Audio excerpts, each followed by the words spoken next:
గండాలయపేటలో పేదల ప్రజల భస్మాసుర హస్తం పెట్టి ఈ రోజున ఆళ్ల రామకృష్ణారెడ్డి గారు రాష్ట్రాల్లో ఎక్కడ చేయనంత అరాచకాలు చేస్తూ మంగళగిరి ప్రాంతాల్లో పేద ప్రజల గిరి ప్రదక్షిణ అభివృద్ధి చేస్తున్నాం, పార్కులు తీసుకొస్తున్నాం అని చెప్పి ఈ రోజున మంగళగిరి పానకాల లక్ష్మీస్వామి నరసింహ గుడి ఉన్న ప్రాంతాల్లో, ఈ కొండ ప్రాంతాల్లో ఉన్న ట్రైబలర్స్ అందరినీ కూడా ప్రొక్లైన్ పేరుతోటి ప్రతి ఒక్కళ్ళ ఇళ్లు 50 ఇళ్లు మొత్తం కూల్ చేసేసి ఈ రోజున వాళ్ళ అభివృద్ధి అని చెప్తున్నారు.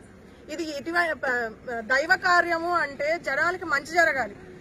దేవుడు ప్రజల్ని నాశనం చేసేసి అభివృద్ధి చేయమని ఎక్కడా చెప్పలేదు. నారా లోకేష్ గారు వస్తే మీకు ఇళ్లు పీకేస్తారమ్మా అని చెప్పి విష ప్రచారం చేసిన ఆర్కే గారు ఈ రోజున వీళ్ళకి చేస్తున్న అన్యాయం ఏంటి? అమ్మ ఆర్కే గారు మీకేం చెప్పారు? మీరు మమ్మల్ని పైకి లేకుండా అన్నారు, మీకు వీళ్ళకి న్యాయం చేస్తామని చెప్పిన ఆర్కే గారు ఈ రోజున వీళ్ళకి ఇంత అన్యాయం జరుగుతున్నా కానీ కనీసం ఏమాత్రం పట్టించుకోకుండా చీమగుట్టినట్టుగా కూడా లేకుండా వీళ్ళు ఏమైపోతే నాకెందుకులా అని చెప్పేసి ఆయన చెయ్యాలనుకున్నది మాత్రమే చేస్తున్నాడు.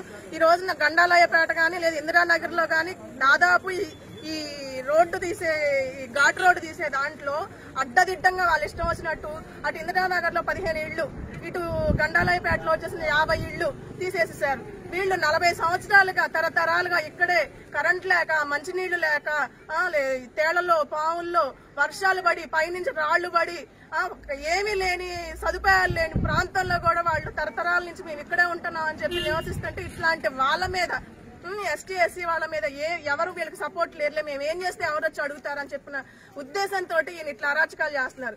జగన్మోహన్ రెడ్డి గారు అధికారంలోకి వచ్చేటప్పుడు నేను సంవత్సరానికి 5 లక్షలు ఇళ్లు కడతానని చెప్పి అన్నాడు. ఈ రోజు ఇళ్లు బీకేస్తున్నాడు.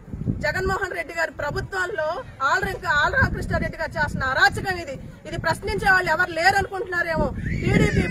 టీడీపీ పార్టీ ఎప్పుడు ప్రజలకు అండగా ఉంటుంది, ప్రజలతోనే ఉంటుంది, ప్రజల వెనకాలనే నడిపిస్తుంది. వీళ్ళకి న్యాయం జరిగే వరకు కూడా మేము పోరాటానికి ఏమాత్రం వెనకడుగు వెయ్యమని చెప్పేసి ఈ రోజు ఆళ్ల రామకృష్ణారెడ్డి గారికి హెచ్చరిస్తున్నాం.